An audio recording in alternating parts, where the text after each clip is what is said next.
দাদা, এই সব জুয়েলারি এখানে রেখে দিয়েছো তুমি, ব্যাংকে গিয়ে কেন রেখে আসছো না বলো তো? টাকা তো আমি ব্যাংকেও রাখতে পারি, কিন্তু এই জুয়েলারি এটা তোর বৌদির চিহ্ন, সেই জন্য এগুলো প্রতিদিন দেখি। এগুলো আমি কখনোই দূরে রাখতে পারবো না। দাদা, তুমি কেন বিয়ে করে ফেলছো না বলো? দেখো, তুমি বাড়িতে থাকো না, আমিও বাড়িতে থাকি না একেবারে, কেউ তো থাকবে বাড়ি দেখার জন্য। ছোটু, এই প্রশ্নের উত্তর আমি আগেও তোকে দিয়েছি। তোর বৌদির এই জায়গা অন্য কোনো মহিলা আমাকে দিতে পারবে না। আর যদি এটাই কথা হয়, বাড়িতে বউ আনতে হবে। এখন তো তুইও চালাক হয়ে গেছিস, বিয়ে কেন করছিস না?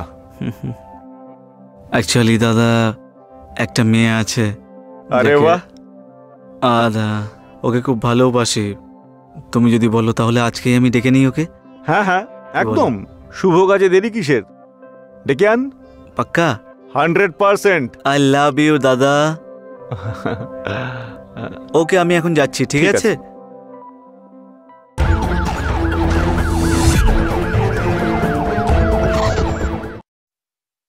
নমস্কার, আমি অভিনব পরশর। আজকের এই কাহিনীতে আপনাদের অনেক অনেক স্বাগত জানাই। আজকের এই ঘটনা দুই ভাইকে নিয়ে। বড় ভাইয়ের স্ত্রীর মৃত্যু প্রায় 10 সাল হয়ে গেছে, মারা গেছেন। আর সে 10 বছর ধরে সে নিজের ভিতরে যৌবনের চাহিদাকে দাবিয়ে রেখেছে। বলা হয় যে পরিবারের মধ্যে পরস্পরের প্রতি ভালোবাসা থাকে সেই পরিবার সুখে থাকে। দেখুন আপনারা আজকের এই কাহিনীতে আগে কি ঘটে। কি হলো? বিকাশ, আমার খুব ভয় লাগছে। আরে ভয় কেন পাচ্ছ তুমি? আমি বললাম তো, আমি আছি তো তোমার সঙ্গে। আর দেখো দাদা না খুব ভালো, বুঝলে? উনি মেনে নেবেন তো? আরে 110% মেনে নেবেন। আরে উনি যদি আমায় বকেন বা কিছু বলেন? আরে কেন বকবে বলো? তুমি কি চুরি করতে এসেছো? বিয়ে করব তোমাকে আমি। তো যদি আমায় পছন্দ না হয় তো? তুমি আমাকে বিশ্বাস করো তো? তাহলে ঠিক আছে, সব টেনশন আমার উপর ছেড়ে দাও। ঠিক আছে, কাম ডাউন, সব ঠিক হয়ে যাবে। ওকে, চলো চলো, এসো। আরে বেঁচে থাকো, বেঁচে থাকো, বেঁচে থাকো। বসো বসো। আমাকে বিকাশ বলেছে তোমার ব্যাপারে। আমার দিক থেকে পুরো সমর্থন রয়েছে।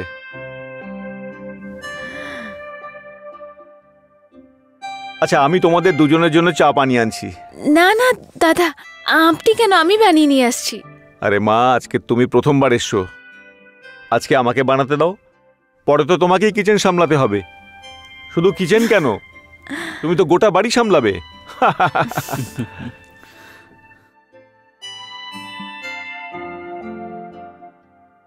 দেখলে তো, মেনে নিয়েছে। আমি বলেছিলাম না তোমাকে? দাদা কি ভালো। আমি তো তোমাকে আগেই বলেছিলাম, তুমি কেন টেনশন নিচ্ছ? সব ঠিক হয়ে যাবে। এবার তো দেখলে সব ঠিক হয়ে গেল। এখন তো আর ভয় করছে না বলো?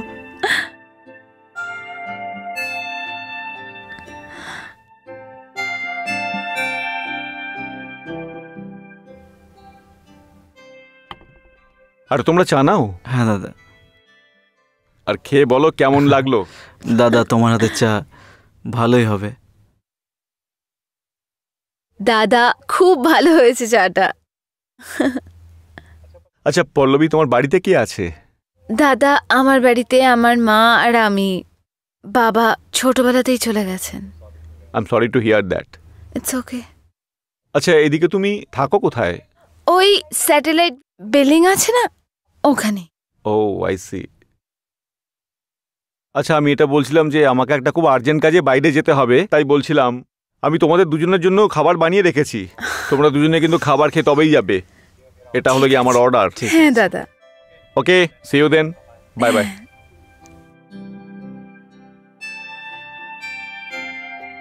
সত্যি দাদা, খুবই ভালো। আমি তোমাকে আগেই বলেছিলাম, তুমি তো মানছিলে না। ব্যাস, আমি ভয় পেয়ে গেছিলাম। আমি তো বলেছিলাম ভয় পেও না, আমি তো আছি তোমার সাথে। এবার তো খুশি?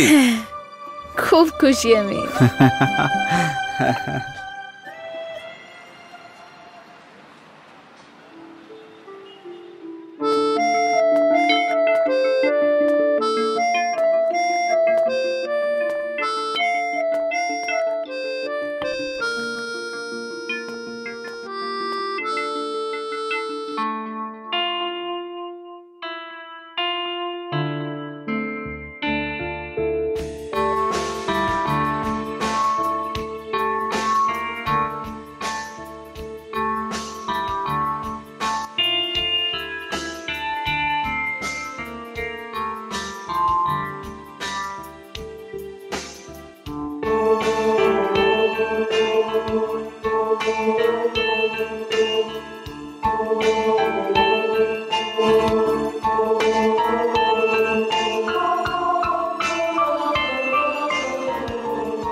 দেখুন অজিতজি, বলুন। অনেক যত্ন করে মানুষ করেছি। এর বাবা তো আমাদের প্রথমেই ছেড়ে চলে গিয়েছিল, এই জন্যে বাবার কি ভালোবাসা হয় এই পল্লবী জানে না। আমি অনেক আনন্দ করছি এর বিয়ে বিকাশের সাথে হয়ে গেলে। একটা বড় দাদার সাথে সাথে বাবার ভালোবাসাও পেয়ে যাবে। মমতা দেবী, আপনি একদমই চিন্তা করবেন না। পল্লবী শুধু একবার আমার বাড়িতে বউ হয়ে আসুক, তারপরে আমার চিন্তাও দূর হয়ে যাবে। আমি এই ব্যাপারে খুবই খুশি হয়েছি যে এই পাগলের গলায় পল্লবীর মতো একটা মেয়ে এসেছে।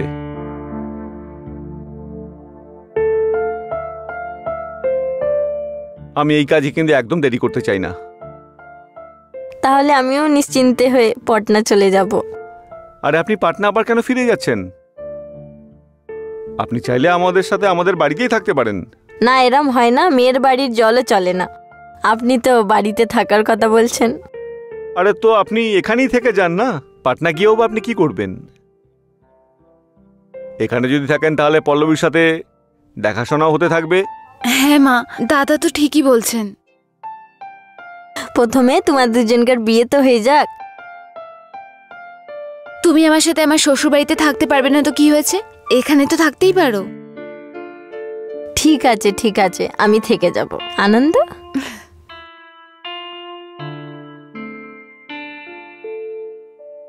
আচ্ছা অজিতজি, পণ্ডিতজি নেক্সট উইকের ডেট বার করতে বলেছে, তাই তো? তাই কি বলেন আপনি?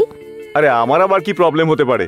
যদি বিকাশ আর পল্লবী এক্ষেত্রে দুজনেই রাজি থাকে তো সামনের সপ্তাহে বিয়ে হয়ে যেতে পারে। আমরা দুজন তো রেডি। আমরা দুজন তৈরি। তাহলে আমিও রেডি আছি। Mind blowing.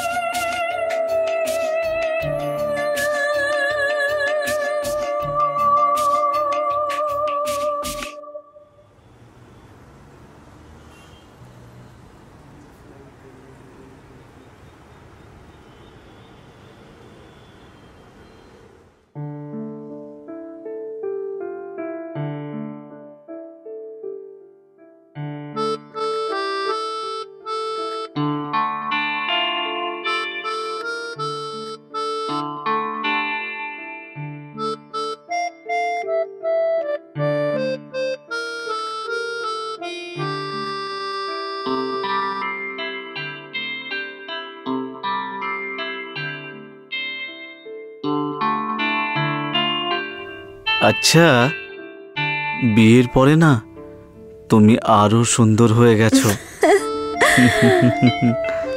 তোমার ফ্লার্ট করার স্বভাব যাবে না, তাই না? কেন যাবে বলো? তুমি হলে আমার wife. Love you. I love you more.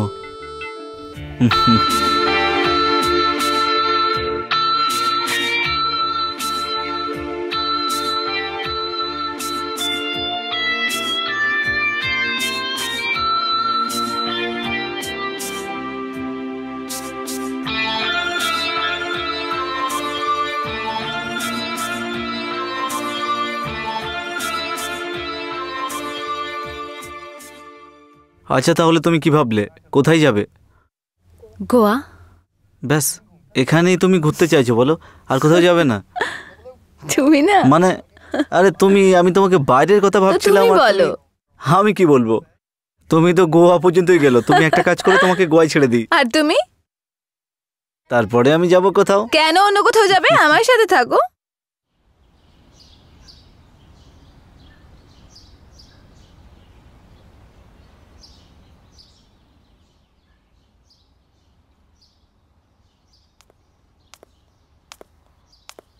Good morning দাদা। গুড মর্নিং মা। আই এম সো সরি, আজকে একটু লেট হয়ে কোনো গেছে ব্যাপার না বাবা, কাজের এমনি জন্য। তো আজকে আমি অফিস যেতাম না। ঠিক আছে।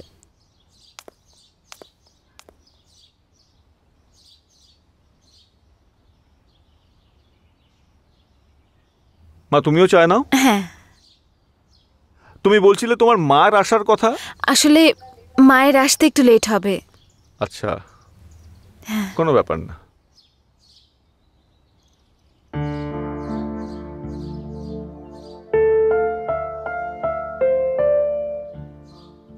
অজিত যখন মমতাকে প্রথমবারের জন্য দেখেছিল নিজের ওপর সে নিয়ন্ত্রণ হারায় আর সে মনে প্রাণে এক ধরনের নেশাগ্রস্ত হয়ে পড়ে। হয়তো সেই একই অনুভূতি মমতার মনের মধ্যেও ছিল, কিন্তু দুজনেই তাদের এই ইচ্ছাকে কখনো পরস্পরের কাছে ব্যক্ত করেনি। মমতা আর অজিত কি কখনো এক হতে পারবে? আসুন দেখা যাক।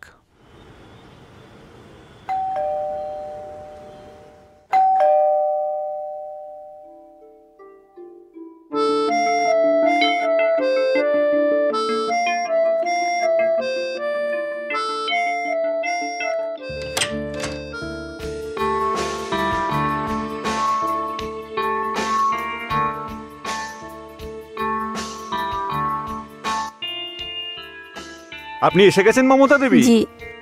খুব ভালো করেছেন। পল্লবী আমাকে বলেছিল যে আপনি আসবেন। বাইরে কেন দাঁড়িয়ে, আসুন ভেতরে।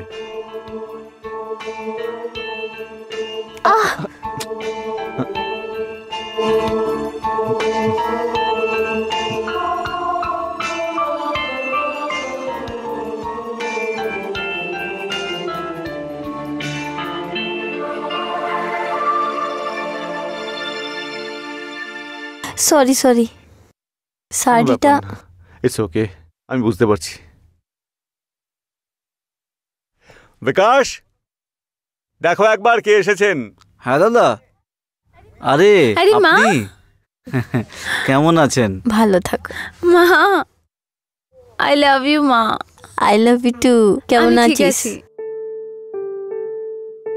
আমার মনে হয়েছিল তুমি আসবে না। কেন আসবো না, এসেছি তো। আসো না মা।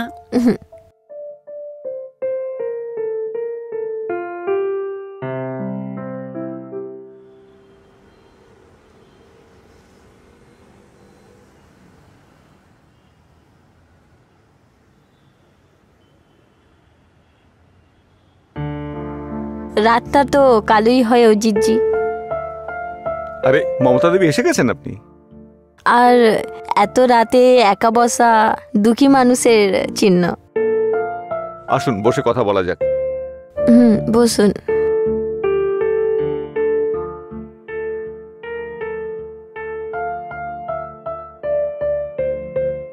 আচ্ছা, তাহলে কাকে মনে করছিলেন? কাকে আর মনে করব, বাস এটাই ভাবছিলাম যে আজ বিকাশে যদি বৌদি থাকতো তাহলে সে পল্লবীকে নিয়ে কত খুশি হতো। হ্যাঁ সত্যি, আনন্দ তো হতোই। আচ্ছা একটা কথা বলুন, উনি দেখতে কেমন? লাখের মধ্যে একজন। আজকেও ওনার মুখ আমার মনের মধ্যে ভাসে। এমন কোনো দিন যায় না যেদিনকে ওনার কথা মনে পড়ে না। আস্তে আস্তে আপনি তো শায়রানা হয়ে আরে যাচ্ছেন। এরকম ব্যাপার নয়, উনি ছিলেনই এরকম। ছাড়ুন এসব বাদ দিন, রাত অনেক হয়ে গেছে, চলুন শোয়া যাক। আসুন।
না,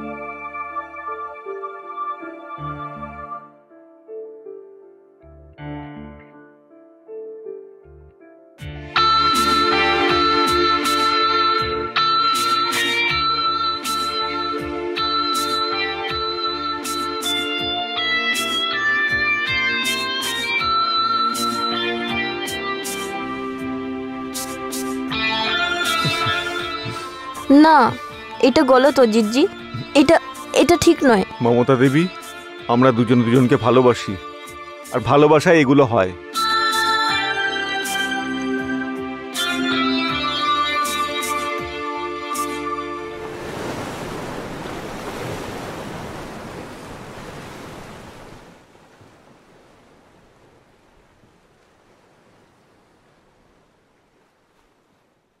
তুমি কাঁদছো কেন মমতা? আমরা যে কিছু করেছি সব গলত আছে। তুমি চিন্তা করো না, আমি এক্ষুনি বাইরে গিয়ে বিকাশ আর পল্লবীর সঙ্গে কথা বলছি। আপনি বুঝতে পারছেন না, এটা গলত আছে। পল্লবী আর বিকাশ দুজনেই বুদ্ধিমান, ওরা আমাদের ব্যাপারটা বুঝবে। কিন্তু আমাদের সামাজিক রিস্তা অন্য আছে। তুমি কি আমার থেকে আলাদা হতে চাইছো? না, তাহলে ঠিক আছে, আমি এক্ষুনি বাইরে গিয়ে বিকাশের সঙ্গে কথা বলছি, তুমিও পল্লবীর সঙ্গে কথা বলো। ঠিক সময়ে আসার পর কথা বলবেন। হুম।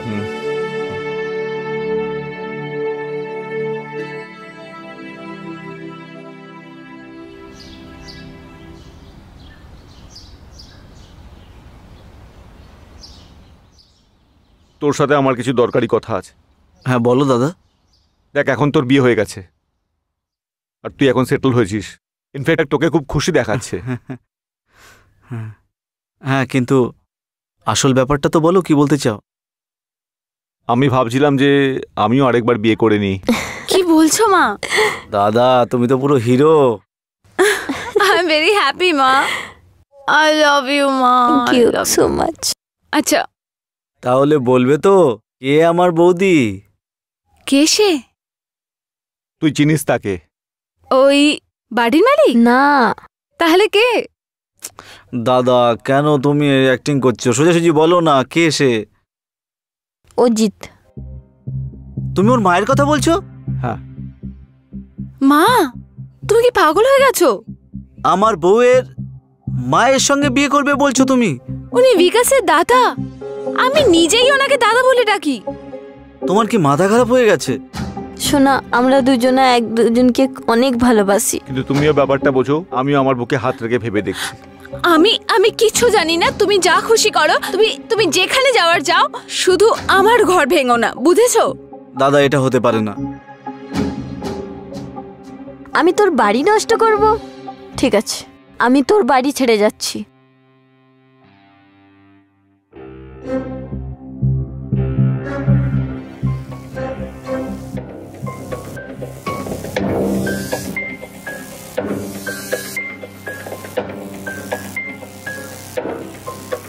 মমতা দেবী, মমতা দেবী, আপনার হয়েছে কি? মমতা দি, আপনি কোথায় যাচ্ছেন?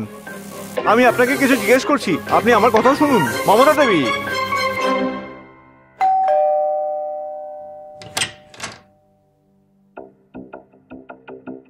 দাদা তুমি এটা কি করে ফেলেছো বলো?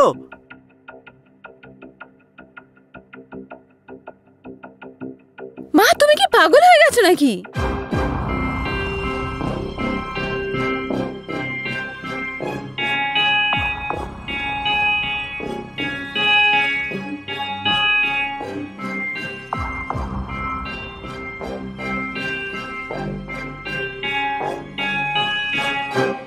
তোমাকে না কেউ বোঝাতেই পারবে না কোনোভাবে।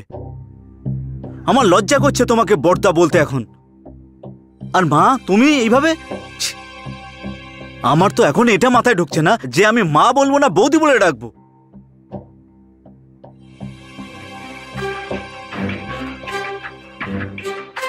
তুমি একটা কাজ করো, তুমি দেখো এসব এখন। ছি! বিকাশ,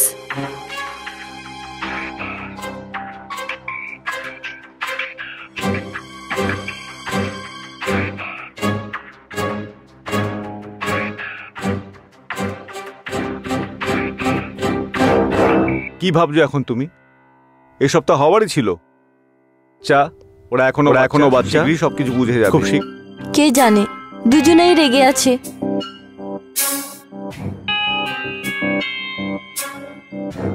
এসব কিছু বাদ দাও, আসো গৃহে প্রবেশ করো।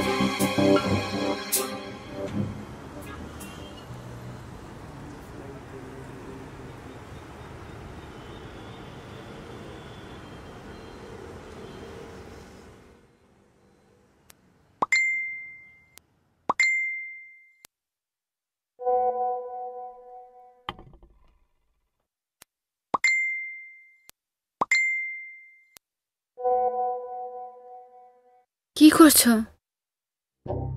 কি বা করব, আর কিছু বাকি আছে? ওদের ব্যাপার স্যাপার দেখলে ওনারা কি করেছে? ছেড়ে দাও না। আরে কি ছেড়ে দেবো বলো, মুখ দেখানোর লায়ক ছাড়েনি। সব কিছু ছাড়ো, এবার আমার কথা মন দিয়ে শোনো। কাল সকালে 10টার সময় আমরা দুজন এখান থেকে চলে যাব। কিন্তু আমার মা। কি মা? মা ভেবেছে তোমার কথা এসব করার আগে? আমার দাদা ভেবেছে ব্যাপারে? মা আর দাদা যখন আমাদের কথা ভাবেনি তখন কি করব? অন্তত আমাদের জীবনটা তো ঠিক করে কাটায় সম্মানের সঙ্গে। দেখো, এই দুধটা খেয়ে নাও।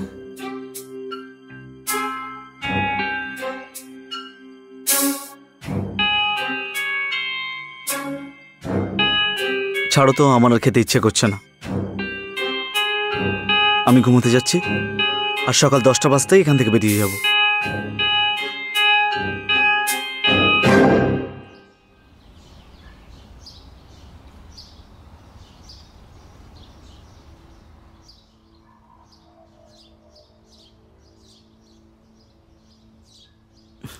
পল্লবী, পল্লবী, চা নিয়ে এসো প্লিজ।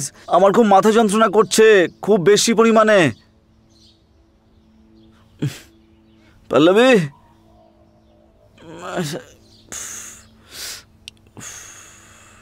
পল্লবী, আরে কোথায় গেল? আরে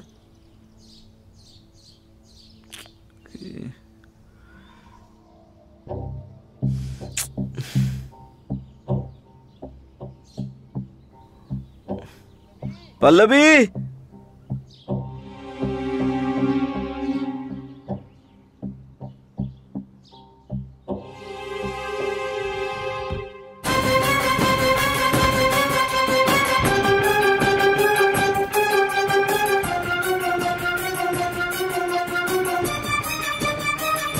আরে ডকুমেন্ট কোথায় চলে গেল? টাকা পয়সাও দেখছি না। পল্লবী, পল্লবী, পল্লবী, দাদা, দাদা, দাদা, ওঠো। দাদা, দাদা, দাদা, দাদা, দাদা, দাদা, ওঠো ওঠো, তাড়াতাড়ি ওঠো। দাদা, উঠছো না কেন? দাদা, দাদা, দাদা,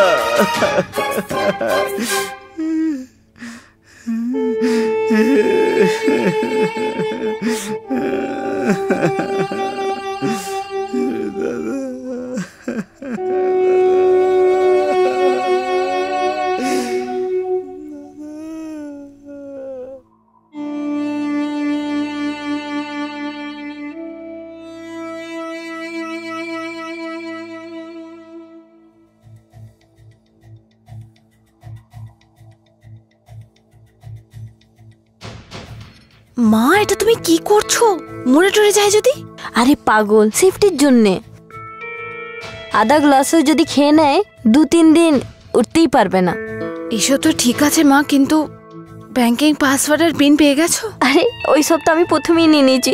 হ্যাঁ, আমি পেয়ে গেছি। চলো চলো।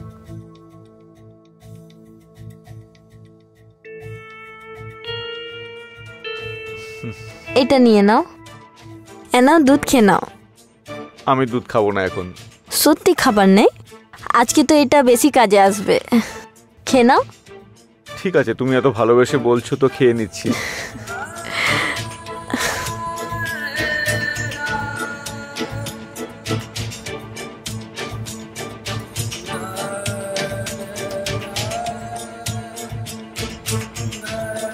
আজকে তোমাকে দারুণ সুন্দর লাগছে, কিন্তু তুমি আমাদের ঘরে আসাতে না উজ্জ্বল হয়ে গেছে।